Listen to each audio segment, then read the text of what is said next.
Assalamu alaikum grade 4. I'm Sabah, your science teacher, and about now we're going to complete chapter number 12 जो कि है solar system के बारे में. आए आगे चलते हैं, इस चैप्टर को अब खत्म करते हैं. सोलर सिस्टम के बारे में अभी तक हमने क्या सीखा है? हमने सीखा है अर्थ के बारे में and it's different movements.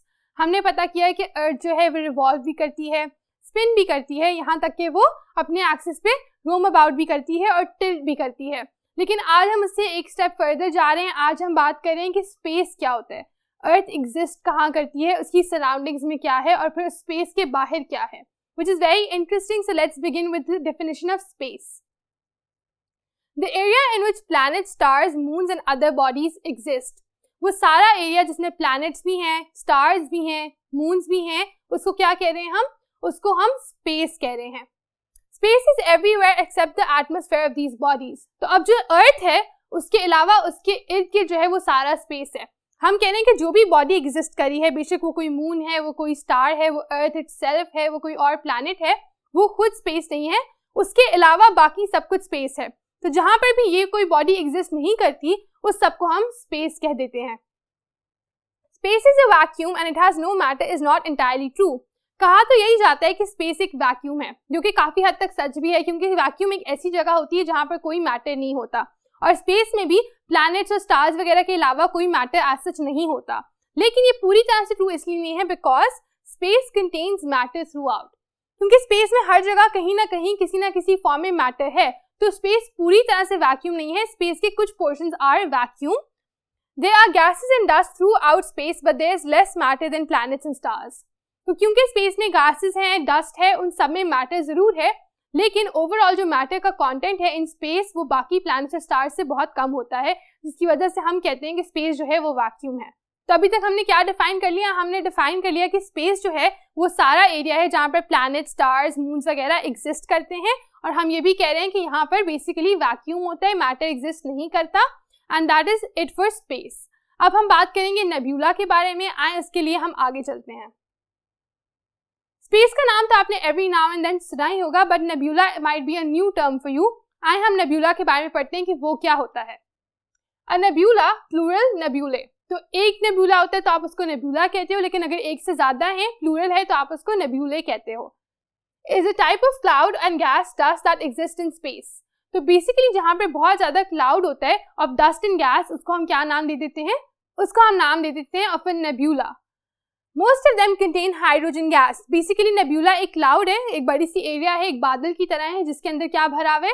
Gas भरी हुई है और डस्ट भरी हुई है. और अब हम उसको क्या कह रहे हैं? हम कह रहे हैं कि उसके अंदर ज्यादातर जो कंटेंट होता है वो किसका होता है?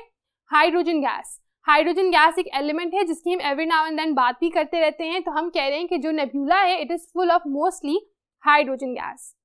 Some are remains of stars, others are stars being formed. Next thing that we know about nebula is कि कुछ जो होते हैं नेब्यूलाज में से, उनमें क्या हो रहा होता है? उनमें स्टार के रिमेन्स होते हैं. जो स्टार्स डाई डाउन कर चुके हैं, जो पुराने हो चुके हैं, उनके जो रिमेनिंग पार्ट्स होते हैं वो हम कहते हैं कि नेब्यूला बना देते हैं. और दूसरी हम बात करें कि कुछ स्टार्स जो अभी बन रहे होते हैं also in the process of becoming a star, वो भी फिर नेब्यूला की फॉर्म में आपको नजर आते हैं. So what is happening? या तो वो स्टार्स के रिमेन्स हैं या फिर वो फॉर्मिंग स्टार्स हैं. They're not stars. तो जब स्टार्स फॉर्म कर रहे होते हैं या जब स्टार्स जो है वो ओल्ड हो जाते हैं, वो डिके कर रहे होते हैं, तो वो क्या बन जाते हैं? वो नेब्यूला बन जाते हैं. You can't see them from earth because they don't give out light. आपने कहा होगा कि हम नेब्यूला को तो कभी नहीं देख पाते. We can see a star, we can see suns, we can see moon, we are never able to see a nebula. Why is that? That is because nebula जो है उसकी अपनी कोई लाइट होती ही नहीं है. अभी वो स्टार बना भी नहीं है, वो या तो उसका रिमेन है या वो फॉर्मिंग स्टार है. सो दैट इज वाई उसकी अपनी कोई लाइट नहीं है और आप उसको अर्थ से नहीं देख पाते. लेकिन कभी कभी आप उसको देख पाते हैं. और वो किस सूरत में होता है? They can sometimes be seen due to light from other stars. तो अगर उसके नेबर में कोई स्टार है, उसके आसपास से कोई स्टार गुजर रहा है जिसकी अपनी लाइट है, तो फिर आपको नेब्यूला भी नजर आता है because of the light from the other star. तो नेब्यूला अपने आप में आपको नजर नहीं आता because it does not have light of its own. Space हो गया, नेब्यूला हो गया. थर्ड टर्म जो हम आज सीखेंगे वो क्या होगी? वो होगी galaxies. Huge area of the space that contains star, planets, dust and gas. तो अब क्या हो रहा है? स्टार्स भी आ गए, प्लैनेट्स भी आ गए, डस्ट और गैस भी आ गई. उस सबको मिला के क्या बनती है? एक गैलेक्सी बनती है. Earth in our solar system exist in the Milky Way galaxy. अब हमारा जो अर्थ है, जो हमारा पूरा सोलर सिस्टम है, जिसमें दूसरे प्लैनेट्स भी आते हैं, जिसमें हमारा मून भी आता है, हमारा सन भी आता है, वो सब किस में एग्जिस्ट करते हैं? वो एक गैलेक्सी में एग्जिस्ट करते हैं जिसका नाम है the Milky way. The Milky way is basically a different kind of Galaxy, एक टाइप ऑफ गैलेक्सी है। आगे हम टाइप्स ऑफ गैलेक्सीज भी पढ़ते हैं, आए चलें।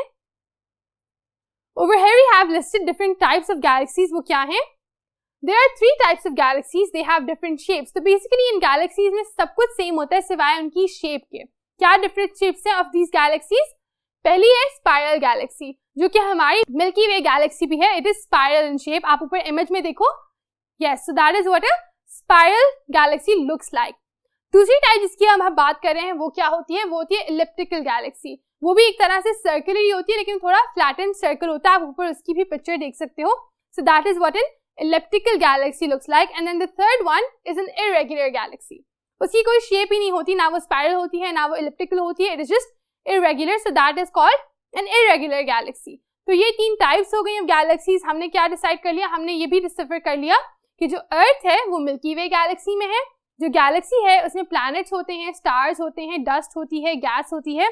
सो in this manner now we through with the definitions of space, nebula and Galaxy.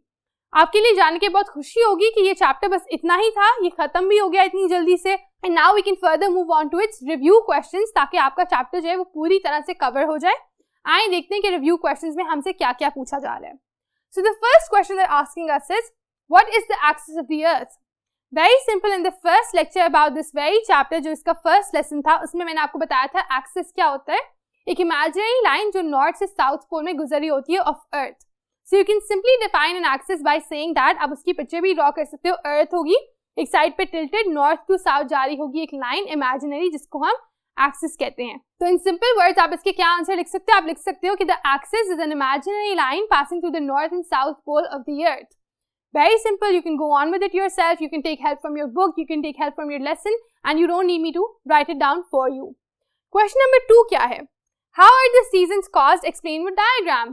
Again, a topic we've discussed, something we've learned through this chapter. क्या होते हैं जो आपके सीजन्स हैं वो किस तरह से कॉज होते हैं?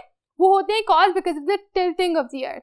अर्थ क्योंकि अलग अलग पोजिशंस पे टिल्ट करती है सूरज की तरफ, कभी कुछ हिस्से जो हैं वो ज्यादा सूरज की तरफ हो जाते हैं, कभी वो उससे फर्दर दूर हो जाते हैं। उसकी वजह से अर्थ पे डिफरेंट मौसम आप एक्सपीरियंस करते हो। समर, विंटर, ऑटम, स्प्रिंग इसी वजह से आते हैं। क्योंकि अर्थ इज टिल्टिंग।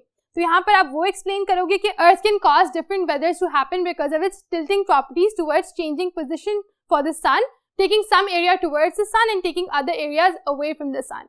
तो आप इस तरह से इसको एक्सप्लेन कर सकते हो। और साथ डायग्राम आपकी बुक में भी दी हुई है, मेरे पिछले लेक्चर की वीडियो में भी दी हुई है। So you can easily go there and copy that exact diagram, or you can add your own colors, your own imagination to it. But the idea would be to show कि सूरज है और उसके इर्द गिर्द अर्थ जो है वो पूरी रोटेट कर रही है और उसकी वजह से अलग अलग एंगल से वो अर्थ जो है डिफरेंट पार्ट्स को सूरज की तरफ लेके आ रही है, जिससे कभी कहीं समर हो रहा है, कभी कहीं विंटर हो रहा है। तो ये भी बिल्कुल मुश्किल नहीं था। अब हम क्वेश्चन नंबर 3 की बात करते हैं। Right short notes on space. अब आपने क्या करना है? आपने छोटे छोटे डिस्क्रिप्टिव नोट्स लिखने हैं ऑन दीज 3 टर्म्स जिनकी हमने आज ही के लेसन में बात की है। सबसे पहला है स्पेस। तो स्पेस क्या होता है? एक ऐसा एरिया जहां पर प्लैनेट, स्टार्स, मून्स एग्जिस्ट करते हैं। स्पेस जो होता है दैट इज मोस्टली वैक्यूम, लेकिन उसके अंदर मैटर भी होता है। So these are some things that you can mention over here. Nebula क्या होता है? नेब्यूला अगेन गैस और डस्ट होती है, उसके अंदर ज्यादा हाइड्रोजन होती है, या तो वो डिकेड स्टार से बना हुआ होता है या फिर वो फॉर्मिंग स्टार से बना हुआ होता है। और ये खुद नजर नहीं आता क्योंकि इसकी अपनी लाइट नहीं होती, लेकिन ये आपको तब नजर आ सकता है जब कोई और स्टार इसके पास इसके ऊपर लाइट डाले। 30 गैलेक्सीज। अगेन गैलेक्सीज जो होती हैं उनमें गैस, डस्ट, प्लैनेट, स्टार्स सब कुछ को एग्जिस्ट करता है। और गैलेक्सीज की 3 डिफरेंट टाइप्स भी आप बता सकते हो, स्फेरिकल, इलिप्टिकल या फिर इरेगुलर। और फिर आप ये भी बता सकते हो कि जो हमारी अर्थ है, हमारा जो सोलर सिस्टम है, वो किस गैलेक्सी में एग्जिस्ट करता है?